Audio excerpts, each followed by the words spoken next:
सिद्धं तपस्सिद्धं सर्वसिद्धं शिवप्रदं स्वयं सिद्धं अहं वन्दे सिद्धारूढ अद्वैत गुरुसार्वभौम साधु चक्रवर्ती जगद्गुरु सिद्धारूढ गुरुनाथार्य महाप्रभुಗಳ महान सूर्य तपस्वी जगद्गुरु ಶಿವಯೋಗೀಶ್ವರ ದಾಸೋಹಮೂರ್ತಿ ರೇವಣಸಿದ್ದೇಶ್ವರ ಹಾಗೂ ಆದಿಶಕ್ತಿಯ ಸಿದ್ದರಾಮೇಶ್ವರರಿಗೆ ಭಕ್ತಿಪೂರ್ವಕ ಶಿರಸಾಷ್ಟಾಂಗ ಪ್ರಣಾಮ ಸಮರ್ಪಿಸುತ್ತಾ ಕ್ಷೇತ್ರದ ಅಧಿದೇವ ಆದಿಶಕ್ತಿ ದುರ್ಗಾ ಪರಮೇಶ್ವರಿಗಾಗಿ ಶಿರಸಾಷ್ಟಾಂಗ ಪ್ರಣಾಮ ಸಲ್ಲಿಸಿ ಗುರುಗಳ ಪಾದಕ್ಕೆ ನಮಸ್ಕಾರ ಸಲ್ಲಿಸುವುದರಲ್ಲಿ ಒಂದು ಮಾತು, ಕಣ್ಣಿದ್ದಾವ ಕಣ್ಣಂಬಾಡಿ ನೋಡಬೇಕು, ಕಾಲಿದ್ದಾವ ಹಂಪಿ ನೋಡಬೇಕು ಅಂತ ಮೈಸೂರು ಕಡೆ ಒಂದು ಗಾಡಿ ಮಾತಾಡ್ತಾರೆ.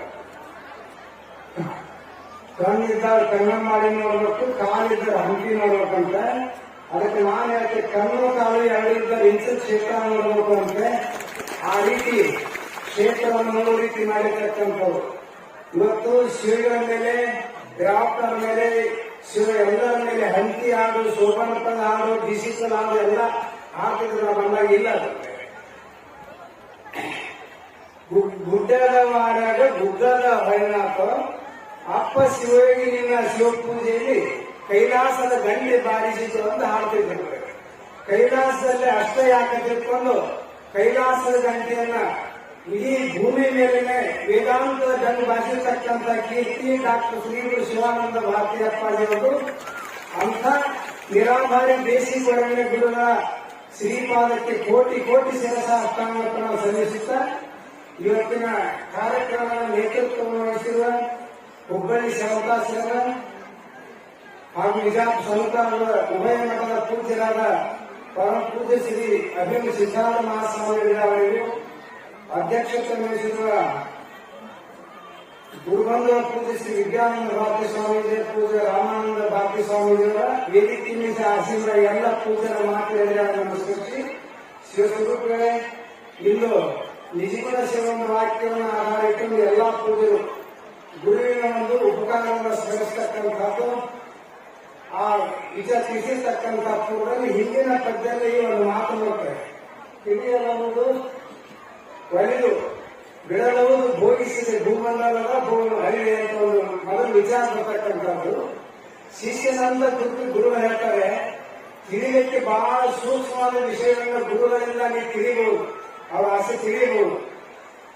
ನೀಡಲಿಕ್ಕೆ ಆಗ್ತಕ್ಕಂಥ ವಿಷಯ ಭೋಗಗಳನ್ನು ನೀವು ವೈರಾಗ್ಯಶಾಲಿ ಆಗಬಹುದು. ಆದರೆ ನಾವು ವೈರಾಗ್ಯವಂತನಾದ್ರೆ ನಾನು ಜ್ಞಾನಿಯಾಗಿ ಅಭಿಮಾನವನ್ನು ಬಿಡುವುದು ಬಹಳ ಕಷ್ಟ ಅಂತ ತಿಳಿದುಕೊಂಡು ಸಹಜವಾಗಿರಬೇಕು ಅಂತ ಗುರು ಉಪದೇಶ ಮಾಡಿದ್ದೀವಿ ಅಂತ ಅರ್ಥ. ನಾಯನಾತ್ಮ ಪ್ರವಚನ ಧ್ಯಾನ ಮೇಧೆಯ ಗುಣ ಸತ್ಯಕ್ಕೆ ಬಹಳಷ್ಟು ನಾವು ಶ್ಲೋಕ ಹೇಳ್ಬೋದು, ವಚನ ಎಲ್ಲ ಪ್ರವಚನ ಮಾಡೋದು.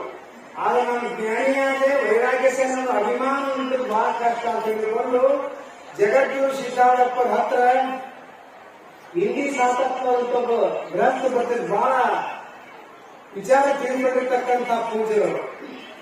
35 ವರ್ಷ ಬಂದು ಕೈಲಾಸ ಶಾಸ್ತ್ರ ಹೇಳಿದಂತೆ 35 ವರ್ಷ ಆದ್ಮೇಲೆ ಶಾಸ್ತ್ರ ಬಂದು ನಮಸ್ಕಾರ ಮಾಡಿದಂತೆ. ಯಾರಪ್ಪ ನೀನು ಅಂತ ಅಪ್ಪರ್ಗೆ ಸಿದ್ಧಾರಪ್ಪ ಅವರು ಅಪ್ಪರ್ ಬಂದು ಎಲ್ಲ ಕಡೆ ವಯಸ್ಸಾದ ಬಿಡಪ್ಪ ನಾ ಇಂಡಿ ಸಾತಪ್ಪ 30 ವರ್ಷದಿಂದ ಶಾಸ್ತ್ರ ಹೇಳ್ತೀನಲ್ಲ ಅಂತ. ಸಾತಪ್ಪ ಇಂಡಿ ಸಾತಪ್ಪ ಇನ್ನೂ ನೀನು ಕೊಂಡಿಸಿದಲ್ಲಪ್ಪ 30 ವರ್ಷ ಆದ್ಮೇಲೆ ಸಿದ್ಧಾರಪ್ಪ ಅಂತೆಲ್ಲ ಇನ್ನಿಲ್ಲ ಅಂತ ಇಡೀ ಶಾತಪ್ಪ ಐತೆ ಅಂದ್ರೆ ಧಿಕಾರಿಮಾನ ನಾ ಖಂಡಿತ ಹೋಗಲಿಲ್ಲ ಅಂತ ತಿಳಿದುಕೊಂಡು ಹೇಳುತ್ತೆ. ಅದಕ್ಕಾಗಿ ಪುಣ್ಯಾತ್ಮರೇ, ಇವತ್ತಿನ ದಿವಸ ಆ ರೀತಿ ಸಹಜ ಅವಸ್ಥೆಯನ್ನು ಪಡೆದುಕೊಂಡಿರ್ತಕ್ಕಂಥ ಶಿಷ್ಯರ ಕುದುಗಾರ ಅದು ಮನವಾಣಿಯಿಂದ ಹೇಳಿಕ್ಕೆ ಬರುದಿಲ್ಲ ಅಂತ ಅರ್ಥ ಆಗ್ತದೆ. ಬರೀ ಅದನ್ನ ಏನ್ ಮಾಡಬೇಕಂದ್ರೆ ಸ್ವರೂಪದ ಪಾಲಿಕೆ ಮಾಡಿ ಸ್ವರೂಪಕ್ಕೆ ಅರ್ಥ ಮಾಡ್ತಾರೆ ಶಿಷ್ಯ ಅಂತಕ್ಕಂಥ. ಈ ಕೆಲವು ತಿರುಗಿದ ಶ್ರೀಗಳ ಶ್ರೀಪಾದಕ್ಕೆ ಪರಮಾತ್ಮ ಹೇಳಿದೆ, ಇಲ್ಲಿಯೂ ಕೂಡ ಗುರುಗಳೇ ನಿಮ್ಮ ಕರುಣ ತತ್ವ ನಿತ್ಯ ಸೃಷ್ಟಿ ಆಗಿದೆ ಅನ್ನುವಂಥದ್ದನ್ನ ಅವರು ನಿಮ್ಮ ಕೃಪೆಯಿಂದ ತಿಳಿದುಕೊಳ್ಳಬೇಕಾಗುತ್ತೆ. ಮದನುಗ್ರಹಾಯ ಪರಮಂ ಗುಹ್ಯಮಜ್ಞ ಕುಶೋಧನ ಯತ್ತಯೋಕ್ತಮತಸ್ಥೇನ ಭೋವೈ ಭೂತೋಮ ಅಥವಾ ನಷ್ಟೋ ಮಾತು ಸೇರಿ ನಿನ್ನ ಅನುಗ್ರಹದಿಂದ ಗುರುವಿನ ಕೃಪೆಯಿಂದ ಆಯ್ಕೆ ಹೋಗ್ತಾರೆ. ನಾನು ನಾಮರೂಪಾತ ಪ್ರಪಂಚ ಸತ್ಯ, ದೇಹಾದಿಗಳ ಸತ್ಯ, ಇವೆಲ್ಲ ಸುಖ ದುಃಖ ತಪ್ಪು ತಿಳ್ಕೊಂಡಿದ್ದೆ. ನಿಮ್ಮ ಉಪದೇಶ ಇವೆಲ್ಲ ಮಿಥ್ಯ ಅಂತ ಆಯ್ತು ಅಂತ. ಅಂತವಂತ ಇನೇ ದೇಹ ನಿತ್ಯ ಸೂಕ್ತ ಶರೀರಿನ ಅನಾಶಿನ ಅಪ್ರಮೆ ತತ್ವ ನಿತ್ಯಸ್ಯ ಭಾರತದಂತೆ ದೇಹ ಅನಿತ್ಯವಾಗಿರ್ತಕ್ಕಂಥ ಆತ್ಮ ನಿತ್ಯಕ್ಕೆ ಉಪದೇಶ ಮಾಡಿದೀವಿ ಅಂತ. ಹಂಗೆ ಈಗ ಒಂದು ನಾಟಕದಲ್ಲಿ ಮಾತು ಬರ್ತೈತಿ, ಕ್ರೋಡಿ ಕರವತಿ ಪ್ರಥಮಂ ಯದಾ ಜಾತಂ ಅನಿತ್ಯತ ಭಾರತಿ ವಜಾನಿ ಪಶ್ಚಾ ಶೋಕಶ್ಯ ಕ್ರಮ. ತಾಯಿ ಮಗ ಸಾಯ್ತಾರ ಅಂತ ಹೇಳ್ತಿರ್ತಾವ, ಜ್ಞಾನಿ ಇರ್ತಾನ ಮಗ, ಅವನ್ ಮಾತು ಹೇಳ್ತಾನ. ಈಗ ಹೆಣ್ಣು ಮಕ್ಕಳು ಹಿಂಗೆಲ್ಲ ಸೂರ್ಯಕ್ಕೆ ಹೆರಿಗೆ ಆಗ್ತಿರ್ತ, ಆಸ್ಪತ್ರೆ ಹೆರಿಗೆ ಆಗುತ್ತಲ್ಲ, ಅವಾಗ ಫಸ್ಟ್ ಹೆರಿಗೆ ಆದ ತಕ್ಷಣ ಆ ಮಗುತ್ತೊಂದು ಮುದ್ದಾಡ, ತಾಯಿ ಮುದ್ದಾಡ್ತಾಳೆ, ತಂದೆ ಮುದ್ದಾಡ್ತಾನೆ. ಯಾರು ಮುದ್ದಾಡ್ತಾರೆ? ತಾಯಿನಿಂದ ತಂದೆಯಿಂದ ನರ್ಸ್ ಮುದ್ದಾಡ್ತಾರೆ ಮಗು. ಆಕೆ ಕೊಟ್ಟು ಎಲ್ಲ ಮಾಡಿ ಮಾತು ಕೊಡ್ತಾರ ಅಂತ ಅರ್ಥ. ಹಂಗ ಅನಿತ್ಯ ಅನ್ನೋ ತಾಯಿ ಮೊದಲು ಮುತ್ತು ಕೊಟ್ಟಂದ್ರೆ ಅನಿತ್ಯ ದೇಹ ಆತ್ಮ ನೀತಿನ ಆಯ್ತು ತಿಳ್ಕೊಂಡು ಯಾಕೆ ಮಾತಾಡ್ತಾರೆ. ಆ ರೀತಿ ಗುರುಗಳ ಉಪದೇಶವನ್ನ ಕೇಳಿದ ಮೇಲೆ ತನಗಾದ ಆನಂದವನ್ನು ಇವತ್ತವನು ಅವ್ಯಕ್ತಪಡಿಸ್ತಾ ಇದ್ದಾನೆ.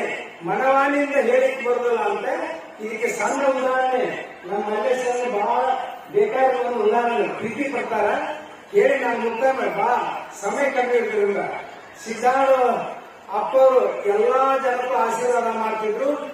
ಆಶೀರ್ವಾದ ಹೇಗೆ ಇರ್ತಿತ್ತು ಅದಕ್ಕೋಸ್ಕರವಾಗಿ ಗದ್ವಾದಿಂದ ಒಬ್ಬ ಸುಗೀರಪ್ಪ ಅಂತ ಒಬ್ಬ ಭಕ್ತ ಟ್ರೇನಿಗೆ ಬಂದ.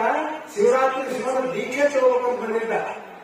ಉಳ್ಕೊಂತ ಬಂದು ವಾಪಸ್ ಇದೇ ಟ್ರೈನಿಗೆ ಹೋಗೋದು ತಿಳ್ಕೊಂಡು ಅಷ್ಟೊತ್ತಿ ಸಿದ್ಧಾರ್ಥಪ್ಪರು ಪಾರ್ಟಿ ಕುಂತಿದ್ರಂತೆ, ಉತ್ಸವ ಹೊಂಟಿತ್ತಂತೆ. ಯಪ್ಪ ದೂರದಿಂದ ಬಂದೀನಿ ದೀಕ್ಷಾ ತಗೋಬೇಕಂತ ಟ್ರೈನ್ ವಾಪಸ್ ಹೋಗ್ತಕ್ಕಿ ದೀಕ್ಷೆ. ಸುಗೀರಪ್ಪ ಪಾರ್ಟಿ ಕುಂತ್ಬಿಟ್ಟೇನಪ್ಪ, ವಾಪಸ್ ಬರ್ತೀನಿ, ಆ ಕಾಳಿ ಇರಕತ್ತಲ್ಲ ಆ ಕಾಳಿ ಸ್ವಲ್ಪ ಮೂರ್ತಂತ ಹೋಗ್ ಮುಂದ ಅಂತ ಅವ ದೊಡ್ಡ ಜಾತ್ರೆ ಹುಟ್ಟಿದವ, ನಾ ಕಾಳಿ ಹೋಗ್ಬೇಕಂತ ತಿಳ್ಕೊಂಡು ಅಭಿಮಾನ ಕಾಡ್ತಿರ್ತಾರೆ. ಆದ್ರೂ ಅಪ್ಪ ಹೇಳಕ್ ತಿಳ್ಕೊಂಡು ಆದ್ಯ ಪಾಲಿಸ್ಕೊಂಡ್ ಹೋಗಿ ಬ್ಯಾಹೆಟ್ಟಿ ದ್ಯಾಮಣ್ಣ ಅಂತ ದಿನ ಅಲ್ಲಿ ಪ್ರತಿ ವರ್ಷ ಅವ್ರ ಉತ್ಸವ ಮುಂದೆ ಕಾಳಿ ಬಿಡುವ. ಅವ್ರ ಚಳಿ ಜ್ವರ ಬಂದ್ರು ನಾನು ಸತ್ರು ಕೂಡ ಸಿದ್ಧಾರ್ಥ ಮೂರು ಜಾಸ್ತಿ ಬಂದಿದ್ದಂತ. ಅವಾಗ ಕಮ್ಮಿ ಬಂದು ತಿಳ್ಕೊಂಡು ನಿಂತಿದ್ದ. ಯಪ್ಪ ಹಿಂಗ ಕಾಳಿ ಮುಂದೆ ಕೊಡ್ರೆ ಹೋಗ್ರಿ ಎಲ್ಲಿ ನಾವು ವರ್ಷ ಮಾಡೋ ತಾವಂತ ಇವ್ ಕೊಡವಲ್ಲ ಬಿಡವಲ್ಲ ಅಂತ. ಕೊನೆ ನೀನು ಕಾಳಿ ನಮಸ್ಕಾರ ಮಾಡ್ತೇನೆ ಅಂತ ಅಪ್ಪ ಕೊಟ್ಟಂತ. ಸೂಗೀರಪ್ಪ ಕಾಳಿ ಹಿಡಿದ ಅಷ್ಟೇ ಗೊತ್ತು, ಕಾಳಿ ಊದಂತ ಅಪ್ಪ ಬಂದಿರಲ್ಲ ಅಂತ. ಗುರುವೇ ನಿಮ್ಮ ಸುದ್ದಿ ಆಗಿದ್ರೆ ಹಿಡಿದ ಕಾಳಿ ಊದ ಹಿಡಿದ ಕಾಳಿ ಸಿದ್ಧಾರೂಢಾದ, ಊದು ಉಸಿರು ಸಿದ್ಧಾರೂಢ ಆಯ್ತು, ತಾಳಿಸಿದ ಎಲ್ಲಾ ಭಕ್ತ ಸಿದ್ಧಾರರು. ವಾನಾಡ್ತಾರೆ ಎಲ್ಲ ಏನ್ ಮಾಡಿ ಆನಂದದಿಂದ ಹುಬ್ಬಳ್ಳಿಯೆಲ್ಲ ಸುತ್ತಾಡಿ ಬಂದಂತ ಸುಗೀರಪ್ಪ ದೀಕ್ಷೆ ಕೊಡ್ತೀನಿ ಮಾಡೋ ಸಿದ್ಧಾರಪ್ಪ ಅಂದ್ರ, ಯಪ್ಪ ಸಿದ್ಧಾರ ನೀ ಕೊಡೋ ದೀಕ್ಷೆಗೆ ಹೊರಗೊಳಗೆ ನೀನತ್ತು ಕಡೆ ಜಾಗ ಎಲ್ಲಿತ್ತು ಯಪ್ಪ ಅಂತ ಸಿದ್ಧಾರಪ್ಪ ಸುಗೀರಪ್ಪ ಪುಣ್ಯಾತ್ಮರೇ ಇದು ಗುರುಕರಣ ಅಂತ ಅರ್ಥ. ಇದನ್ನವತ್ತು ಅದು ವ್ಯಕ್ತಪಡಿಸ್ತಾರೆ, ಮಾತಿನಿಂದ ಹೇಳಕ್ ಬರೋಲ್ಲ, ವಾಣಿಯಿಂದ ಹೇಳಕ್ ಬರೋಲ್ಲ. ಅದು ಯಥೋವಾಚನೆ ಬರ್ತಂತೆ ಅಪ್ರಾಪ್ತ ಮನಸಾಹ ಅಂತ ಹೇಳಿದ್ರೆ ಮನವಾಣಿಗೆ ಅದು ಗೋಚರಾಗಿರ್ತಾರೆ. ಅವನು ಅಭಿವ್ಯಕ್ತ ಜಿಲೇಬಿ ತಿಂದ್ರೆ ಹೆಂಗೆ ಸಿಹಿ ಇತ್ತು ಅಂತ ಹೇಳ್ತಾರೆ, ಸಿಹಿ ಹೆಂಗೆ ಹೇಳಕ್ ಬರೋಲ್ಲ, ರುಚಿ ಹೇಳಕ್ ಬರೋಲ್ಲ ಅಂತ. ಹಂಗೆ ಆನಂದವನ್ನ ಅವನು ಏನ್ ಮಾಡ್ತಾನೆ, ಒಂದು ಇದರಿಂದ ಬೇರೊತ್ತೊಂದರಿಂದ ಅಭಿವ್ಯಕ್ತ ಪಡಿಸ್ತಾ ಇದ್ದಾನೆ. ಅಂತ ಆನಂದವನ್ನ ಪರಮ ಪೂಜ್ಯ ಗುರುಗಳು ಈ ಕ್ಷೇತ್ರದಲ್ಲಿ ಅನೇಕ ಮಹಾತ್ಮರು ಸತ್ತದ ಒಂದೇ ಆರೋಗ್ಯ ಬೇರೆ ವ್ಯಕ್ತಿ ಆಗಲ್ಲ. ಹಂಗೆ ಮಹಾತ್ಮರು ಒಬ್ಬರು ಎಲ್ಲರೇ ಒಂದೇ ರೀತಿಯ ರುಚಿ ಆಗಲ್ಲ. ಒಬ್ಬೊಬ್ಬರನ್ನು ಶ್ರುತಿ ಯುಕ್ತಿ ಅನ್ನುವ ದೃಷ್ಟದ ಅರ್ಥಾಂತರಗಳಿಂದ ತಿಳಿಸಿಕೊಡ್ತಾ ಇದ್ದಾರೆ. ಅದಕ್ಕಾಗಿ ಪುಣ್ಯಾತ್ಮನೆ ಅಂತ ಗುರುಗಳ ಉಪಕಾರ ಸ್ಮರಣೆ ಇವತ್ತು ಜಗತ್ತು ಶಿವಾನಂದ ಭಾರತದ ಉಪಕಾರ ನಾವು ವೇದಾಂತ ಗೊತ್ತಿರತಕ್ಕಂಥ ತತ್ವದ ಇದಿರ್ತಕ್ಕಂಥ ಜನತೆಗೆ ಇವತ್ತೆಲ್ಲ ಅವ್ರು ಏನು ವೇದಾಂತ ಡಿಂಡಿಮನ್ನು ಬಾರಿಸಿ ನಾಡಿಗೆಲ್ಲ ಜಾಗೃತಗೊಳಿಸಿರ್ತಕ್ಕಂಥ ಒಬ್ಬ ಮಹಾನ್ ಗುರುವಾಗಿರುವ ಅಂಥ ಗುರುಗಳ ಜೊತೆಯಲ್ಲಿ ನಾವೆಲ್ಲ ನಮ್ಮ ದಾವಣಿ ಶಿವನಪ್ಪರು ನಾವು ಹೇಳುವುದಾದ್ರೆ ಅಪ್ಪ ಸಂಖ್ಯೆ ಪೂರ್ಣ ಒಂದು ಸಂತೋಷ ತಿಳ್ಕೊಂಡು ಆನಂದ ಇರ್ತದೆ. ಅಂತ ಒಂದು ಆನಂದದ ಒಟ್ಟಿಗೆ ಏನು ಪುಣ್ಯವಕ್ಕ ಸುಜ್ಞಾನ ಗುರುವೇ ಸಿಕ್ಕ ಅಂತ ಒಂದು ಹಾರ ಅಂತ ಬರೋದು. ಏನು ಪುಣ್ಯವಕ್ಕ ಸುಜ್ಞಾನ ಗುರುವೇ ಸಿಕ್ಕ, ಅಲ್ಲಿ ಇಲ್ಲಿ ಒಕ್ಕ ಭದ್ರಾವತಿ ಈಗ ಅವರಿಗೆ ಗಿಂಚದಲ್ಲಿ ಒಂದು ಸಿಕ್ಕ ತಿಳ್ಕೊಂಡು ಅಂತ ಪುಣ್ಯ ಗುರುಗಳ ಒಂದು ಪಾದಕ್ಕೆ ನನ್ನೆರಡು ಮಾತನ್ನು ಅರ್ಪಿಸಿದ್ದು ನನ್ನ ಮಾತನ್ನು ಮುಕ್ತಾಯ ಮಾಡ್ತಾ ಇದ್ದೇನೆ.